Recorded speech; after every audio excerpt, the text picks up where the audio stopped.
Okay, hello everybody. I hope that you have found your way to the right place. This is Writing Effective Tweets webinar. It's hosted by Demcast. I am Lori Coleman. I am the uh, Director of Digital Strategy for Demcast. And so hopefully I'll be covering some good content for you, and we'll also be posting this on the web page so you can go back and review it.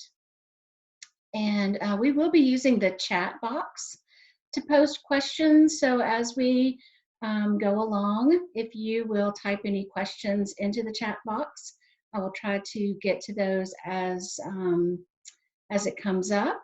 All right. Okay, so let's get started. So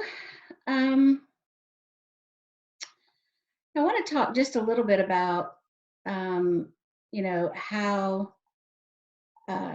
tweets work, and hopefully that will be helpful to you. And you may know some of the basics already, but if you don't, then hopefully this will be new for you.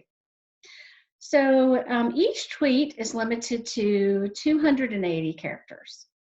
And really, Twitter is about keeping it short and sweet. Twitter is very ephemeral. It goes by very quickly. So you really have to be able to catch somebody's attention and grab their attention right off the bat if you want your tweet to have some attention. When you tweet, everyone who follows you, in theory, has the opportunity to see your tweet, which means it would appear on their home line, okay? If they follow a lot of people, then there's a really good chance that your tweet could get missed. So every time that your tweet is either liked, retweeted, or commented on, you'll have a chance to reach a broader audience. So the average lifespan of a tweet, does anybody in the chat box tell me how long you think an average tweet lives on Twitter where people see it? I'll give you a hint. It's okay. Somebody says 15 minutes. Marcy says. Anybody else got 10 seconds? Mal, 1 minute, 17 minutes. It's about 15 minutes, 15 to 17 minutes. So I generally tell people if you spend longer than 20 minutes writing a tweet, you've probably spent longer than it'll last, okay? Again, it doesn't stay active on Twitter, but it's always there. It can be found. So it's not like it goes away after that 15 to 17 minutes. And the longer and the more reaction it gets, the more interaction the tweet gets, the longer it stays active, right? So I'm sure you've seen tweets from a day or two, or maybe even a couple of days before pop up because someone has retweeted or commented on it. Twitter is very different than Facebook. It's not uncommon on Facebook to see things that were posted, several days ago, if not, a week or two ago. But that Twitter is not like that. So it is very fast moving. Okay. When you format your tweet, so when you think about how you're going to write your tweet, Twitter is about a very short attention span. And so you want to think about how you divide the text in your tweet. You do better if you have a gap between sentences. You actually even do better if you make a pattern with your words. Anything that captures somebody's eye when they're reading it. If you can use emojis to break up the text. I don't recommend using a ton of emojis. A couple in a tweet is probably okay. They do take up 2 characters, rather than one character in your tweet. So I think that that's important to think about if you're running low on characters. Um, but I wouldn't use a lot of them. The next thing is avoid shorthand text kind of speak. So don't overly abbreviate. If somebody is staring at what you're tweeting and they're trying to figure out what you're actually saying, instead of spending time reading the content, you've lost them, okay? If you need more space than one tweet, you would use a thread, and I'm going to show you how to do that today.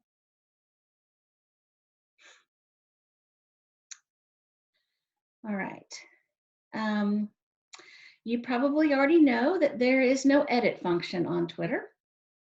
And so make sure you review the tweet before you publish it. Reading it out loud is a way to find the errors. If you read it to yourself, proofreaders will tell you if you're trying to proofread yourself, you tend to skip over the errors that you had. So just read it out loud and you'll be able to find the error. Okay. All right. If you do make a mistake, you either have to choose to live with it, or you can, attach a tweet to it and explain your mistake. It just depends on if it really changed the message of your tweet, if you misspelled one word.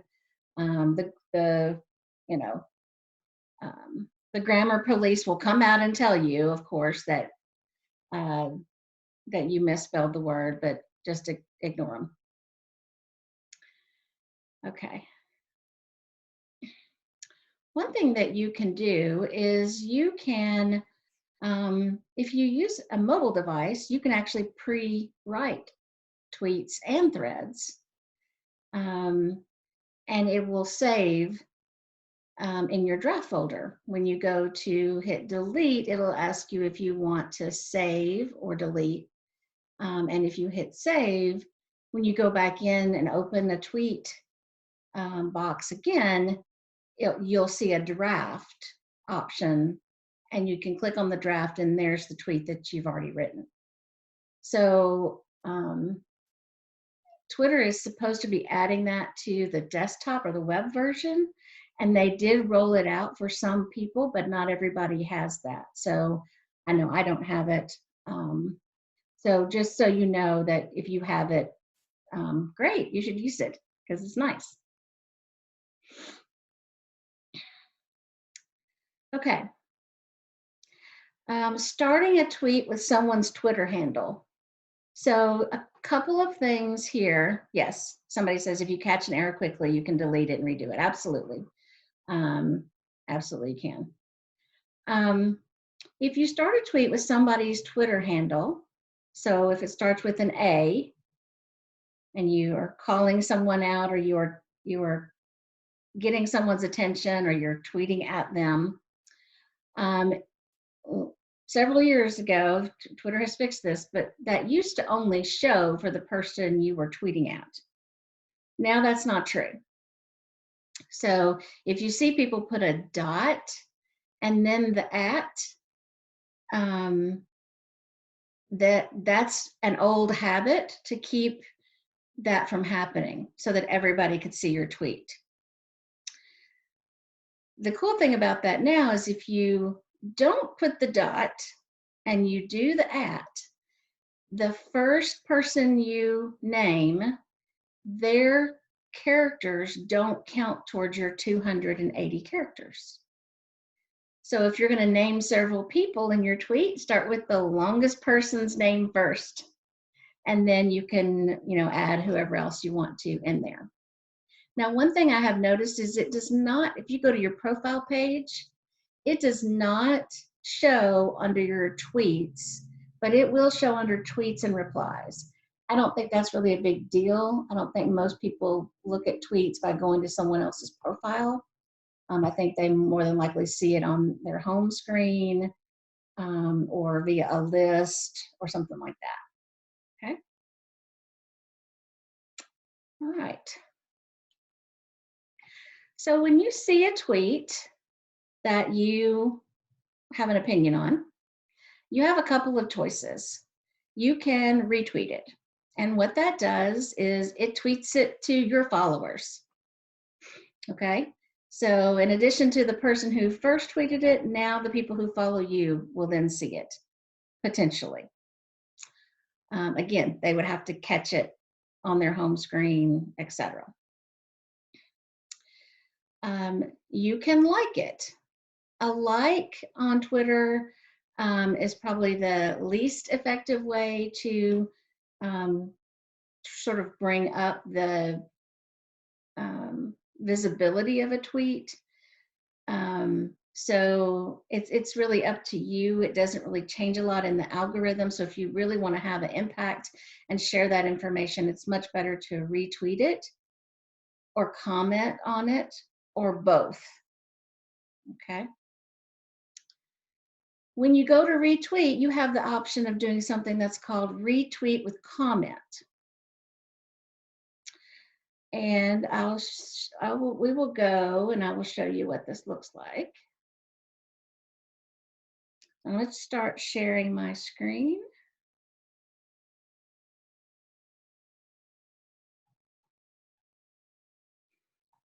Okay.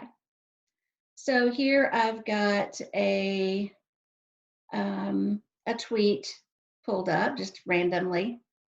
I could like it here. I could retweet it. And when I click on the retweet, I have two options here. If I retweet with comment, it's going to copy in this person's tweet and embed it in my tweet. And then here, I would say, you know, I'm so glad that Trump and Brady are friends again. I was really worried about that. Okay. And then that would post to my timeline, and the person I quoted would get a notification that I had quoted their tweet. So they will know that you did that. Okay.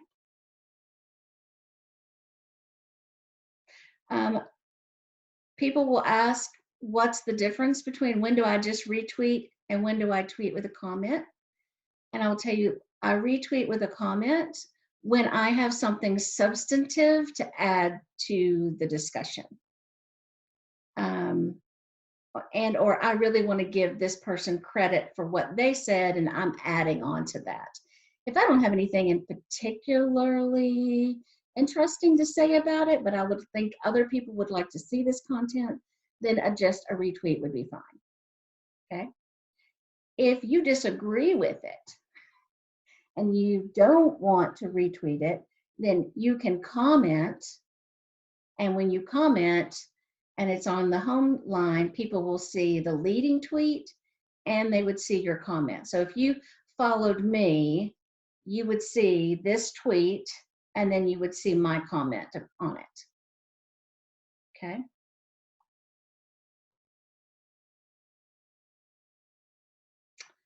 All right.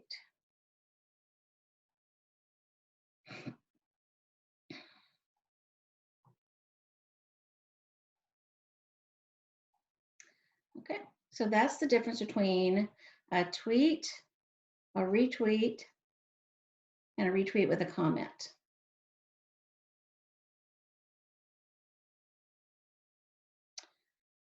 You guys have any questions about those?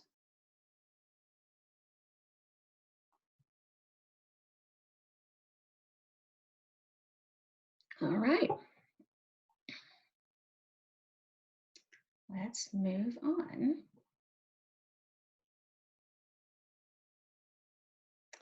Someone told me to retweet with comment for more reach than just replying. Is that true?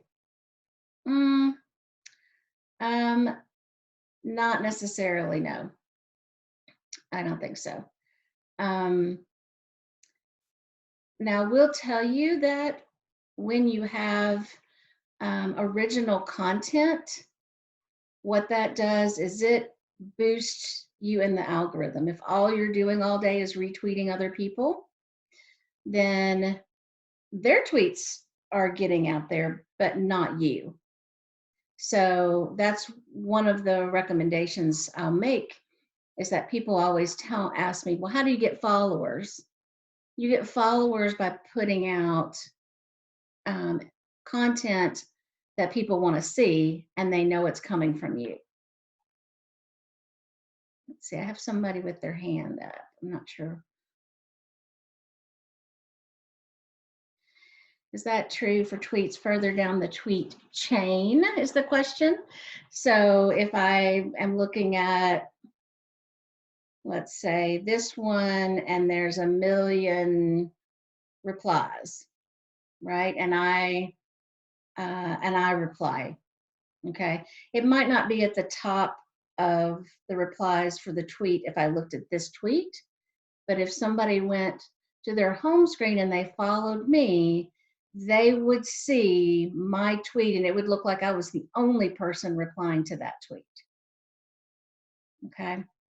And when they clicked on it, if they clicked on the main tweet, they would see all the replies. But if they only follow me, they're just going to see the top and the reply. See if I can find one here. Okay. So here's one right here. Well, no, that's got more than that. Okay.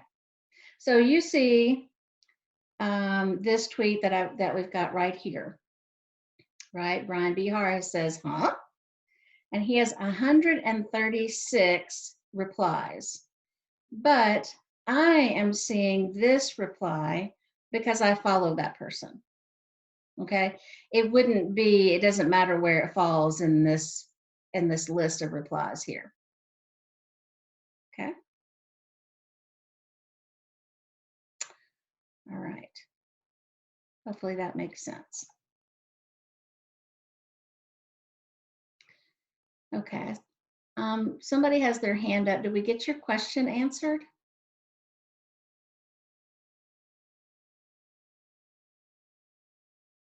Okay. All right. Let's keep on here. All right.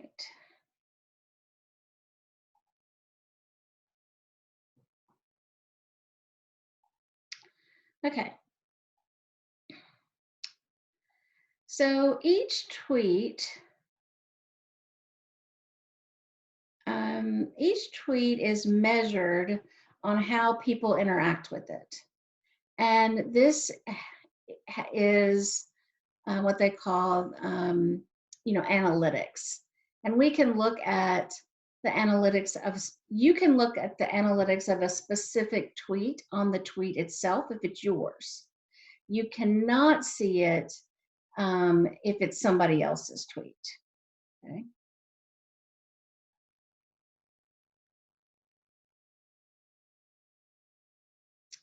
Okay.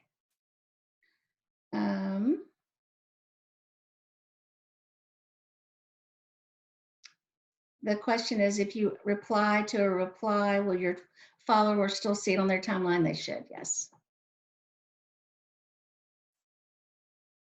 Okay, so let's take a look at analytics.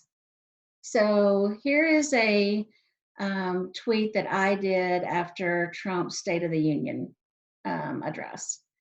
And, Nancy was being a badass as usual.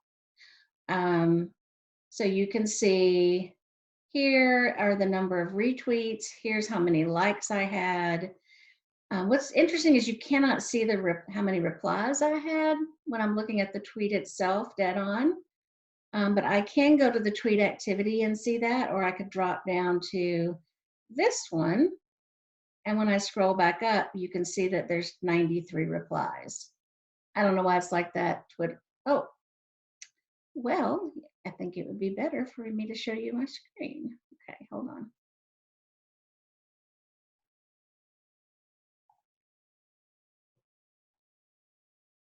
Okay, sorry about that. So this is the tweet I was talking about. You've got when I'm down here on one of the replies, you can see I've got 93 replies, 1,000 retweets, and 3.5 K likes. But when I go back to the tweet itself, it's got this little graph looking thing called View All Tweet Activity. And so when I click on that, this is going to tell me the analytics for this tweet itself. Okay. It's not got anything to do except for this particular tweet. So the first thing you're going to see is impressions. The impressions are the number of times that people saw this tweet on Twitter. And that's a little misleading. It's actually the number of times people could have seen this tweet on Twitter. Okay. And that would include anytime people view the video, the GIF, or the image that I have in the tweet. It'll tell me how many times people engaged with the tweet itself. So with that, that's actual people doing something.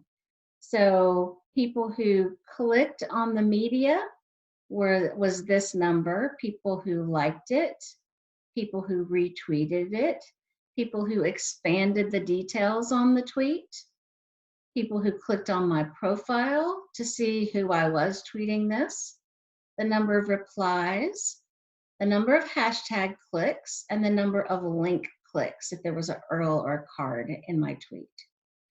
All right, so all of those add up to this number of engagements. This number, this impression number is fine to measure, but it really doesn't tell you a whole lot. It really tells you, this engagement number really tells you more.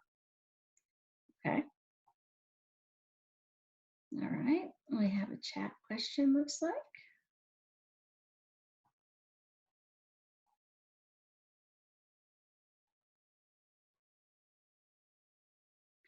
Okay.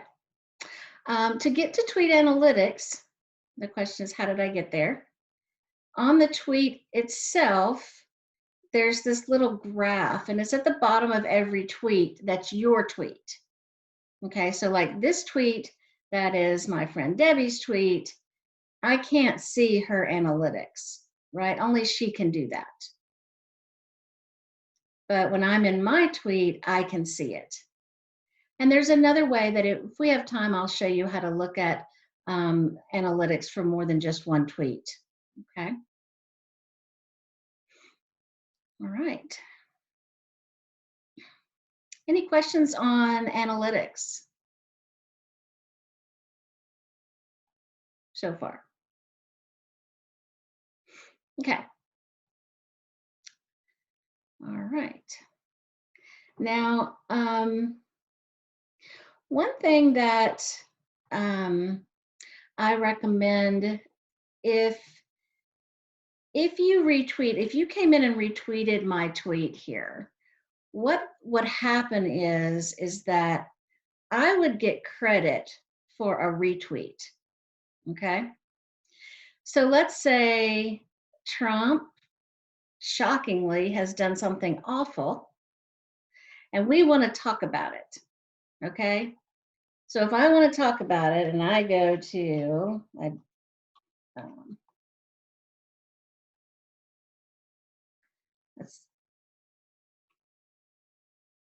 hate to do this, but if I want to say something about this, you can see if I hit retweet with comment, it's going to make it look like I retweeted his tweet. So if at all possible, what we recommend is that you screenshot it, okay, instead of retweeting it and using it as a picture. And that way you don't give him the vanity retweet here. And also that's helpful when somebody actually does something really stupid and then deletes it, because you have a copy of the tweet that was there. Okay. All right. Looks like, Shelley, you have a question? If you'll type it in the chat box.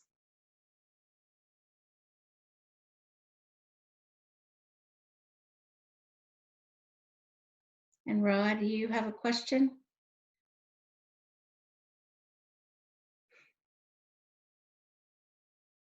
Oh, I see it's in the Q&A. We can reply without retweeting. Yes, you can. You can, but again, that gives him this vanity as well. So that makes every time that you do that, this tweet is going to appear on everybody who follows you, their timeline. So you just basically bumped it for all of your followers. How do you screenshot? Well, it's a lot easier from a mobile device, I will tell you. You can do a print screen on a computer and then, crop it down. If you are on like a laptop, you can, on an iPad or a tablet, you can do like a screenshot and crop it down. And then Command-Shift-4 on Mac, says Kim. Thank you very much. That's great. Yes, Shelby says better to screenshot and then dispute it. I agree. We'll talk a little bit more about how to go after people who are lying. Okay. All right. So, okay. So let's talk about, there's one other thing that you can do that is not tweeting or retweeting, but it is basically a freestanding reply. And it's called a subtweet. So a subtweet would be if Donald Trump says this, okay, that our great gas and oil company, okay. So let's say I didn't want to reply to him. I don't want to retweet him. I don't even want to have anything to do with him, which is all very true. Then what I could do is I could do what's called a subtweet.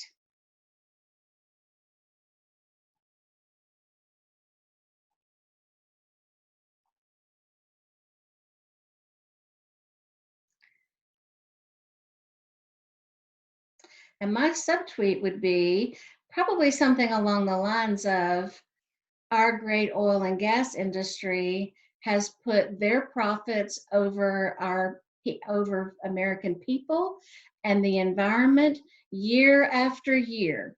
They cashed in, having one of the best years in recorded history.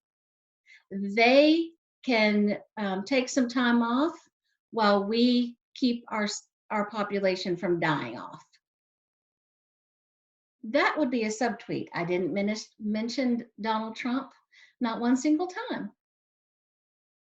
Okay.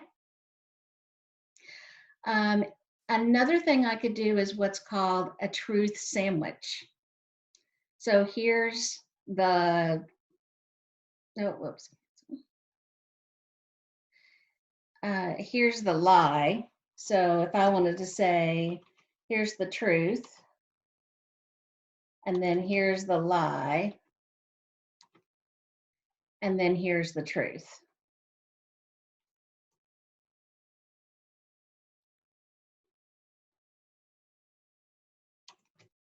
And what that does, if I retweet him or I just repeat what he's saying, I am spreading that propaganda. So if I'm going to do that, I'm going to take the propaganda and I'm going to disable it.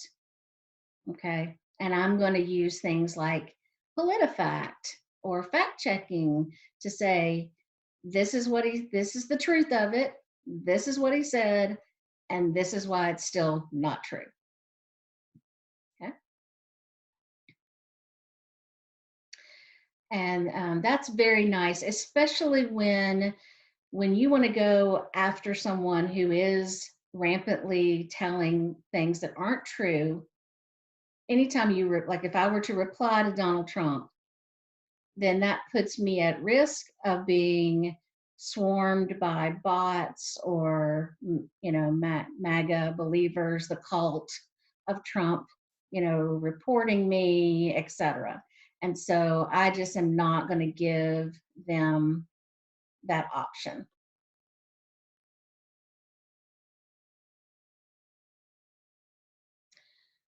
Um, yes, so if you're not seeing, and in the chat box, if you're not seeing questions and answers, make sure it says at the bottom, it says to all panelists and attendees. I think the default is to all panelists. Okay. All right. And I'm trying to read out the options. If you are on your phone, a screenshot, you usually, it depends on your phone how you do that. It's usually like the volume and the home button together to get a picture of your screen, of what's on your screen. Okay. All right. So let's get into sort of the meat here of really writing effective tweets. Okay. I'm going to stop the share for just a little bit. And, when you're writing effective tweets, you're trying to get a message across in a way that resonates with people. And that is really the key to the maximum number of people possible seeing the information that you're trying to tweet about. Okay. So you really want to think about is, what's the purpose of your tweet? What are you trying to communicate? What's the what are you trying to move people to do? Place that at the top of the tweet. You don't want to bury the lead. This isn't an article. This isn't a newspaper article or even an online blog. You're not building up to a conclusion. You kind of need to hit them with it. Okay. So who does this affect? Why should they care? Okay, so a lot of what you see of tweets that quote unquote go viral, there's no way that I can tell you what tweets go viral, why they do it.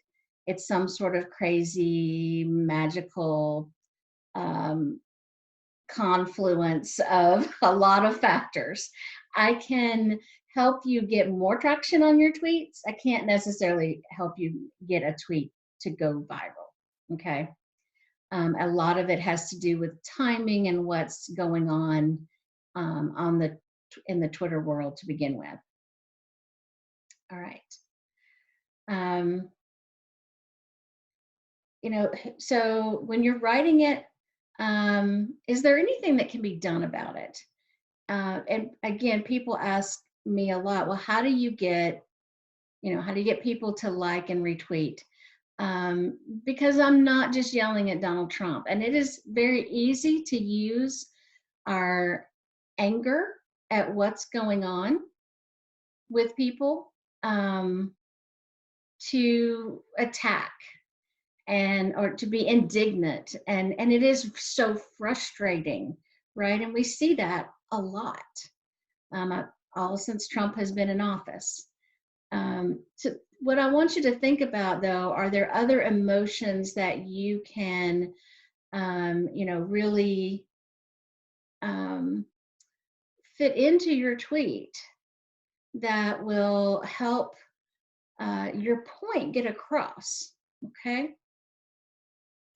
If you have a local issue, so let's say you're tweeting about something that the Clay County Democratic Party is trying to talk about. Well, if I make it very, very local, the chances that other people are going to tweet it are not high, because really it's only going to apply to the people that are in that locality, okay?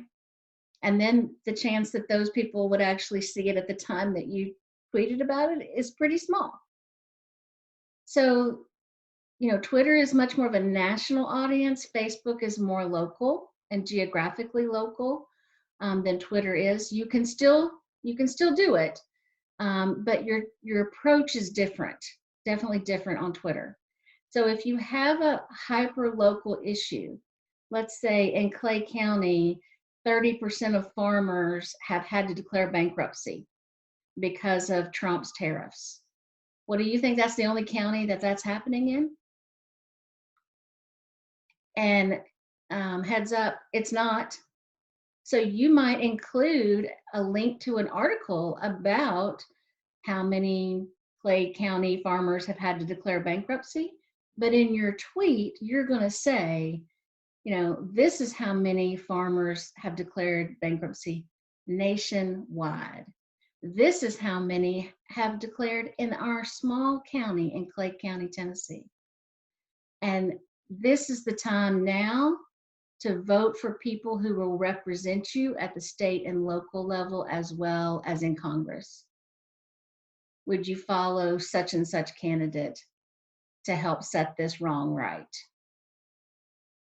That tweet would get a lot of potential people interested in retweeting, because I've made it a national issue, not a hyper local. It's still hyper local. I'm still talking about what's going on. And I might have connected with enough people who would just follow that candidate even though they don't live in Clay County, Tennessee. Okay? All right. So use your emotion, but use it in a positive way. Tweets that are actually positive in tone are more likely to get retweeted. So think about the tone of what you're saying. It's one thing to say, this government is failing us. That's a negative, right? Or elect someone who will support us. That's positive. Okay. The question Elizabeth has is a subtweet writing your tweet in answer to theirs but not mentioning them? It's writing my own standalone tweet that's talking about, that's rebutting what's being said without really talking about who it is. And that's effective if, it's somebody like Trump. And for example, I might say Trump, but I wouldn't tag him in it. Okay.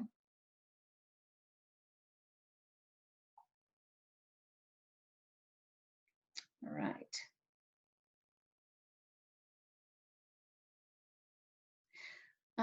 Yes, Shelby, we will talk about that at the end. Okay.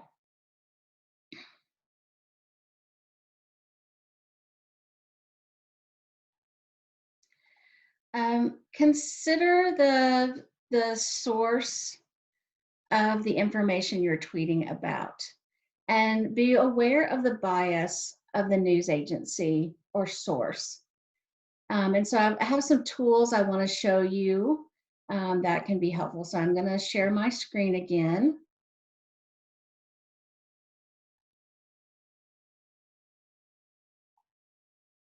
Okay.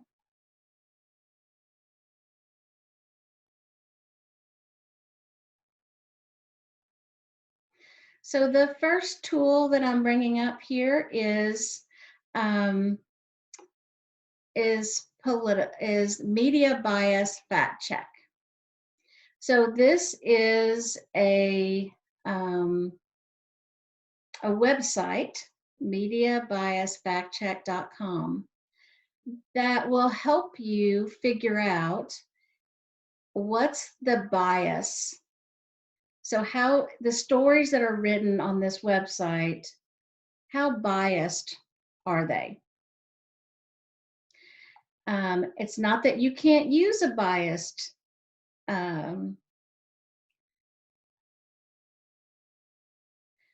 it's not that you can't use a biased source, you can, but be aware that they are not necessarily representing a fair and a factual. They're more opinion rated. So, for example, I've put in Politico, and on the rating scale here, it falls into the least biased. It's slightly to the left of least biased, and it gets a very high factual reporting. So, so that's great. If I wanted to search, let's say, Daily Kos.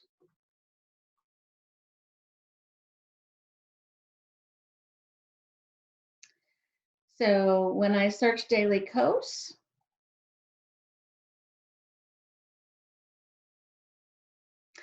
I get an extreme left website. Okay. And the factual reporting here is mixed. It's between low and mostly factual. And Daily Kos is mostly a place for people to blog, right? And to write sort of their own opinions. So it would make sense. And it's definitely a place where left-leaning people go to express their opinions. So it would make sense that this is not factual reporting. These are people's opinions. So just want to bring that up, because don't use this as a source for factual content. You can certainly use it as a source, as an opinion. Like I'm reading, you know, I've just read this post by such and such candidate. You know, I agree with them on XYZ. Okay. So let's see. So here, so this is a tweet. It says, yes, our president is a monster, in case you hadn't noticed. I agree. Thoughts, express yourself. And there is a article that's embedded here in this. And it is from the Daily Kos. So I would like for you guys in the chat box to tell me what are your feelings about this tweet? When you read it, what is it saying to you? Is it something you would retweet?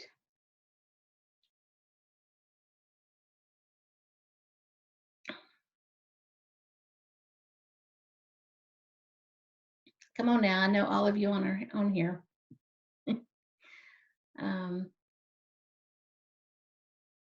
You know, so here would be my opinion about this. Yes.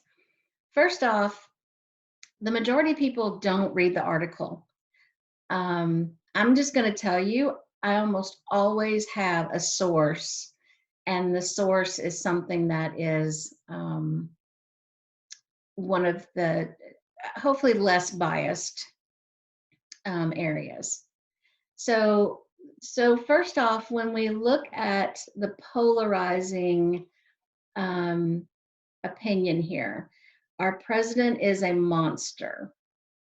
Now, when we use words like monsters, or our president is a dog, or those things are called dehumanizing. And when you have dehumanizing language, then what we've done is, instead of being people who are on different sides of a political opinion, now we are enemies, actually. And I think it's hard for us, when we've seen all of the terrible policies that Trump has done, not to view him as that. But we don't need to fall into that same trap. And I know the other side does it. He's done it. He's called, he said the people coming from the border, it's like an infestation. That is talking about, that is you're you're not even just dehumanizing them into a thing. It's an insect, right? So I mean that's like the ultimate in dehumanization. So um, this is not something I would particularly retweet. I might read the story, but again, because it's from Daily Kos, I would want to recognize that it would be this person's opinion about what's going on. And so, again, it might be a valid opinion, but it's not fact-based.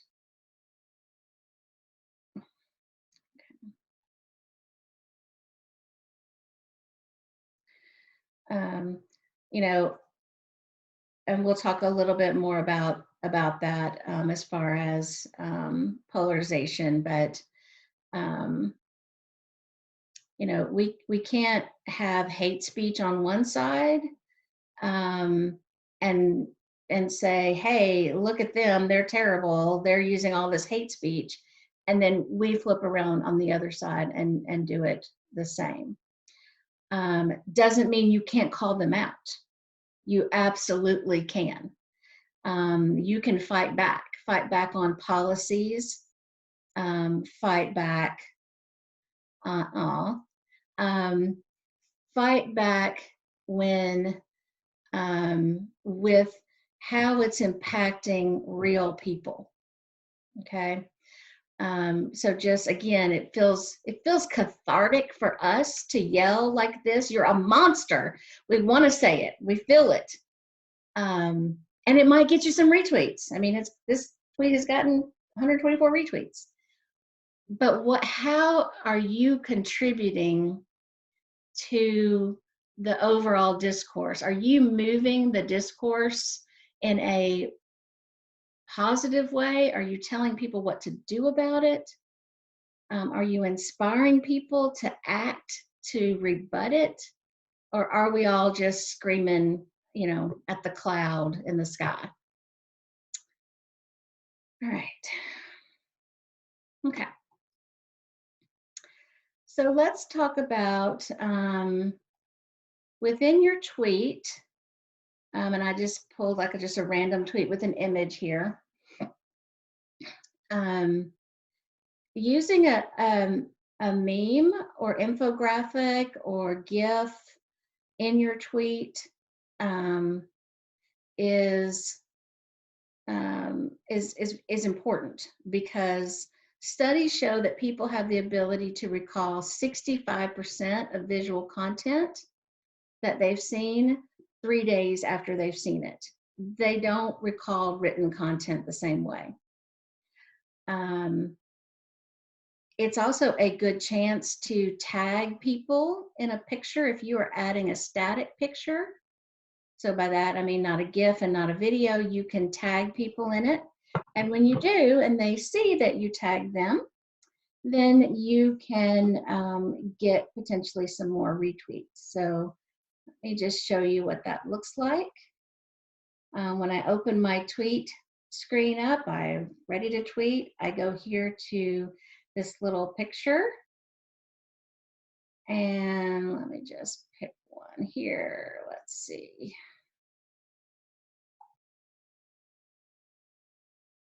So here's my picture of my tweet. So this is hopefully a takeaway that people can look at really quick. Not a lot of content on it. If you have too much information, people won't read that on the graphic anyway. But I could do my tweet, which is blah, blah, blah. Please encourage, please call your senator and your rep to get vote by mail for all states. And then some options down here. One is to tag people. So when I tag people, I can tag up to 10 people. Some people's settings don't allow them, so you can see this person, I cannot tag her because she does not allow that in her settings. So I can tag up to 10 people. Let's try to pick a few here. All right.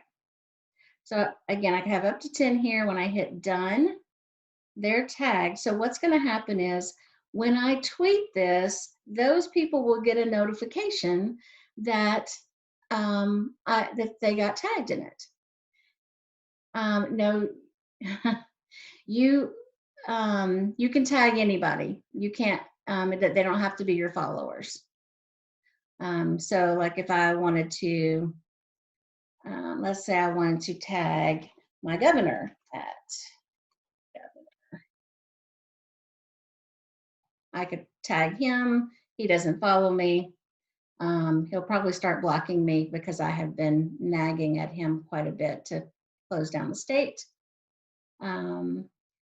But so when I hit done, now you can see there they all are listed there. And then you can add more than one picture per tweet. I don't recommend it. Yes, and tagging doesn't count towards your character limit either. If I put the person's, at up here, that's going to count towards my characters unless, remember the little trick I told you, if you start it with that, it won't count, but the rest of the time it will. Okay, so you can see, in order to really see both of these pictures, the person would have to click on my tweet and open it up and look at them individually. Again, remember, people on Twitter have the attention span of a gnat. They're not going to do that. So one tweet per post is my recommendation. All right.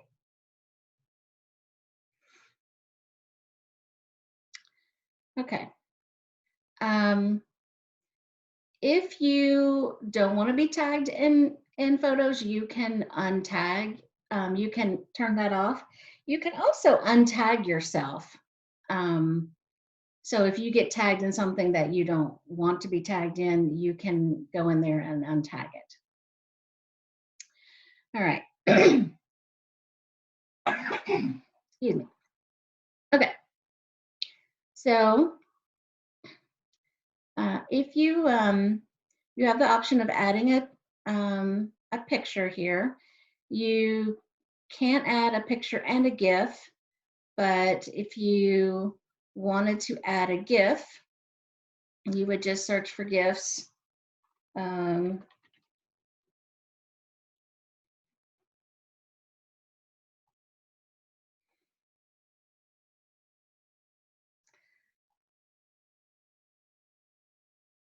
So, I would add my GIF and then I would have my talk, but I cannot tag anybody in this. You can see this add a description. This is for people who are visually impaired. They will have a program that reads to them what the picture is of. And so that's a really nice thing to do. And you can just describe it, the GIF or the picture. All right. Now, tweets with videos will get 6 to 7 times more retweets as tweets with photos. 20% of people will read what you write in your text, and 80% will watch a video. So videos are a little challenging on the computer. You can embed one from YouTube. You can do the little share button off of YouTube and put it into Twitter. If someone has tweeted a video and you are on your phone and you want to take that same video, you can actually long press on your phone and open the video, and it'll give you an option to tweet just the video. But the computer, the web version, they took that away. We used to be able to, just trying to see if I've got something with a video here. Okay, so here's one with a video. So what happens on your phone or your tablet is if you long press on here, it will pop up and it'll say tweet the video.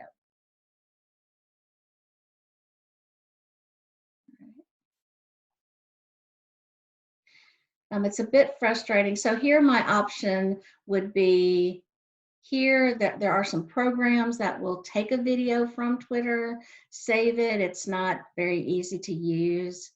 I can just retweet this with the comment, but it won't, and it'll embed the tweet in, but not the video.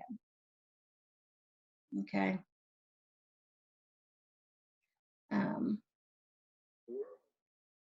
This says, I know it says copy video address. Oh my goodness, stop. But it doesn't really mean it, because when I retweet, when I put in the Twitter address, it's just copying this actual whole tweet in here. It's not just the video. All right. Okay. One thing about tweeting videos, people have gotten into trouble both with pictures and videos of tweeting copyrighted information. So even if it was shared first by somebody else, they will suspend you if you tweet any sort of like music video that's copyrighted. You can tweet, you can share it from YouTube as long as the YouTube, you know, piece, the link is there. But if you share it as if it's yours, then you can get into trouble. So just be aware of that. Okay. All right.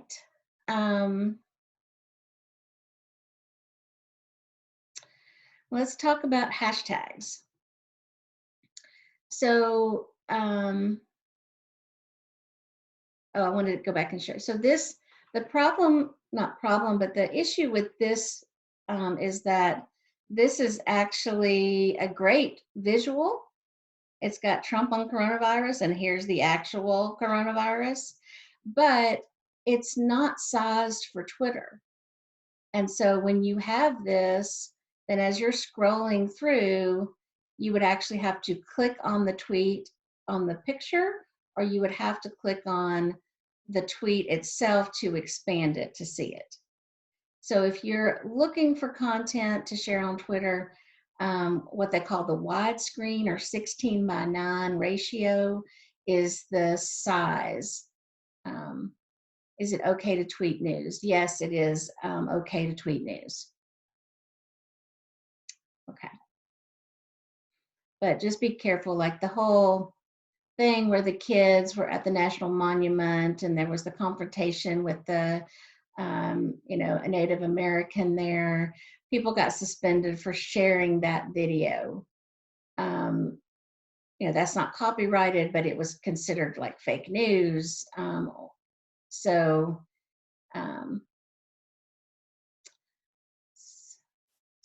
just watch that.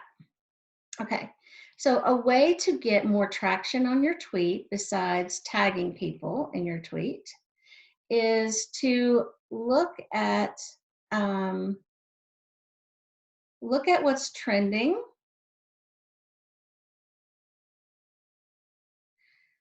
So here I've got, I'm just going to show more. So the hashtags or the trending kind of topics will be here on the side of your search. This says for me, trends for you. You can go in and you can, this says personalize it based off of my location and who I follow. I can take that off. I can just see what's trending in the US, or I can see what's trending overseas.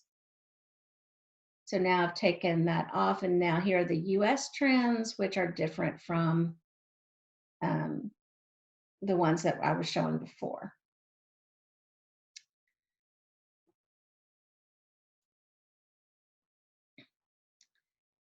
Okay. So when you're going to do a tweet, and you're going to use hashtags, if I start to type a hashtag, I want to type something that is trending, if at all possible. So just be careful that what bots like to do and trolls is they like to go in and they like to misspell and use the misspelled hashtag. So watch out for that. So always make sure you're picking the one that, makes sense. So if I wanted to use COVID-19, you see it's not trending, but coronavirus is. So I would probably use coronavirus because it happens to be trending. On Twitter, 2 hashtags. And it's even better if you can fit the hashtag within the text of the tweet versus just sticking them on at the end, although it doesn't really make a huge difference. It just seems to flow better. It keeps you from having to, it sometimes can save on characters. And hashtags are meant to be, sort of a curated, like I want to know what's going on with COVID-19. And when I go to the hashtag, it's going to tell me, oh my goodness. The top, so these are the most recent tweets that that have the most responses. Sometimes these could be several days old, even several weeks old. You can go to latest, and this will be, if this is not people you follow, this is anybody who's using the hashtag. So you may see things that you don't agree with here. Okay. People, that would be people with this in their, that are tweeting about it, or that this is in their name. Photos that are being used with the hashtag, and then videos that are being used with the hashtag. Okay. All right. Hashtags really aren't meant to be something you create unique ones, because the point is to try to use something that's like our common language. If you were making up a hashtag to use, always search it before you use it. And when you are typing your hashtag, capitalize the letters of the words to make it readable. Because if they're all one, all lower caps, it can make it hard to really understand. The hashtag doesn't tell the difference between capitalization or non.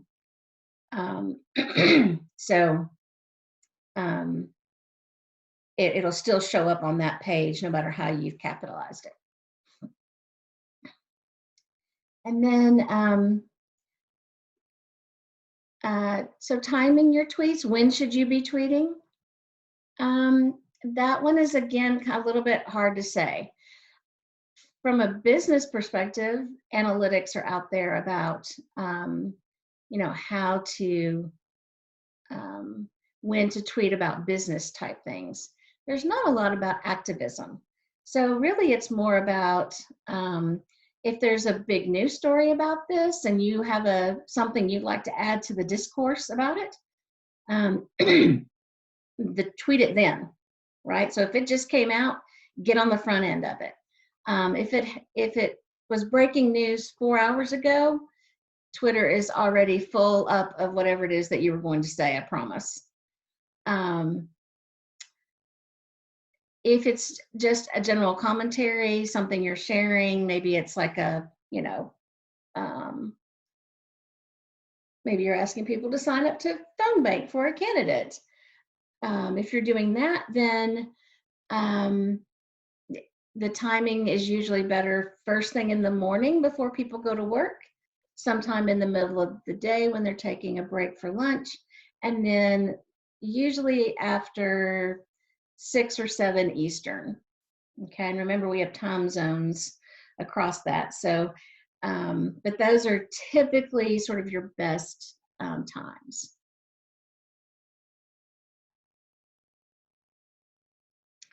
And again, just I would not do more than 2 hashtags. 3 maybe, but don't do more than 3. If this isn't Instagram where everything should be hashtagged.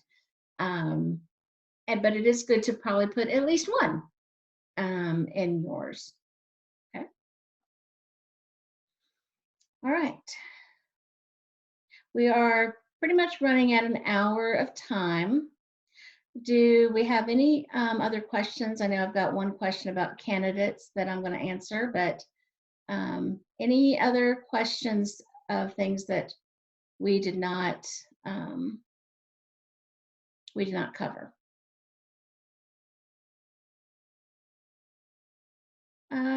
So there's a question here about the Demcast hashtag. So not everybody here is probably part of Demcast, maybe. If you're not, we'd love to have you. You can go to demcastusa.com and sign up for to join us as a volunteer. But hashtags is the way we communicate across Demcast and sharing material. So when we add, we do use the Demcast, hashtag Demcast or hashtag Demcast, the state abbreviations, which helps just us find that content as we're tweeting. And if you did that, then, you know, maybe 3 hashtags would be appropriate. Okay. All right. So I had one question about candidates that I'm going to answer now. And I think this was from Shelby. Okay. Yeah, about tweeting and just having the numbers and letters of the link showing and not the image. So it depends on whether when you go to pull a link, like a URL from a site, and you're tweeting about it, and it doesn't populate an image, that's because there's no Twitter card set up for that web page. So that might be a time when you would like add a graphic that kind of explains what it's about. Most like newspaper, you know, news sites have it set up so it'll generate, like this is a Twitter card that we're looking at right now. Because it's got this pop-up video here. All right. I'm going to go back here. A question about, do I use TweetDeck? TweetDeck is a little bit more advanced. So TweetDeck is actually a Twitter scheduler. And it is a way to schedule your tweets. It is a way you can retweet from it. You can actually form teams from it. It does a lot, but I only recommend that you use it on a laptop computer. You don't want to use it on a mobile device. It's just too crazy to try to do that. There are other like outside vendors outside of Twitter that do something similar that you can schedule tweets with, like Hootsuite. They're just different. Status Brew. A lot of them got into trouble with Twitter, and they revoked their API. So, but TweetDeck is something that you can. Is it worth scheduling tweets? It depends. Sometimes there's something that's like a Twitter storm or a social media blast that we're trying to do timing and have a lot of people tweet about the same topic at the same time. And if you're not going to be around, you know, someplace that you can easily do that, then a nice way to do that is to schedule them. Okay. All right. So last question here. Best way to effectively write, amplify, and promote candidates. So, you know, we're in this to make sure that we have those electoral wins. So one thing that you can do is go to the candidate's website. Hopefully they have some pictures and some information about them. And, you know, that's one way that you can help a candidate, is you can tweet out how to support them, how to contribute money to them. Demcast is a 501c4, and so that's that's outside of our ability. But anybody who is a volunteer, or you know, who's just out there, can certainly do that, and even talk to the campaign itself to see how you can help. You know, tweeting out something motivating about that candidate, why you're supporting them, and asking people to follow them on Twitter. You know, looking to see when they're tweeting and amplifying that. So retweet what they're tweeting, comment on it. Again, that elevates that to a whole nother set of people's eyes seeing their content. After this webinar, you might need to help them, because some of them, bless their hearts, are not great tweeters. Okay. And we do a Twitter 101 for candidates, actually. And so it's definitely something that we're aware of and trying to help them.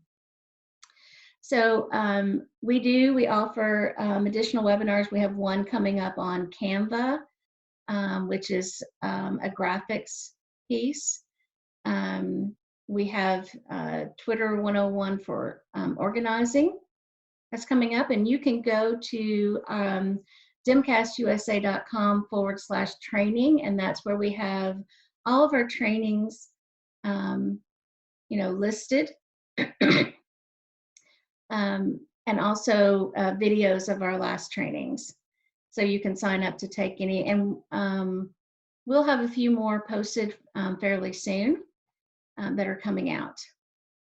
So, you know, another thing that you can do with your candidate is you can set up a Twitter room for them, especially if they would like to join, and bring in other supporters that would help amplify the tweets.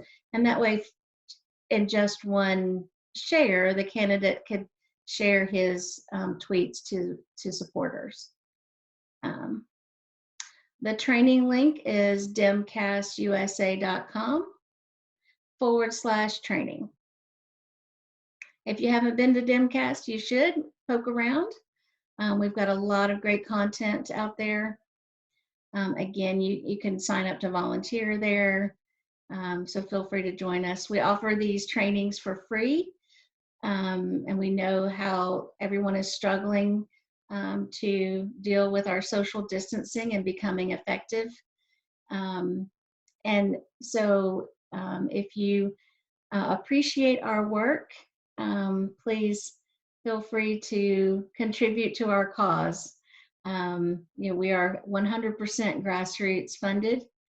So if you can, you know, send us $5 a month to help us sustain what we do, we would really appreciate it. But our content is not behind a paywall. We don't have advertising on our site. We just want to make sure that everybody who has the access to the content and training, that they have it. Okay. All right. Well, I appreciate you guys. Have been a great group. And if you need me, or you would like some help, you can message me on Twitter. I'm at Democracy Storm, and I will see you out there in the Twitter sphere. Thank you, guys.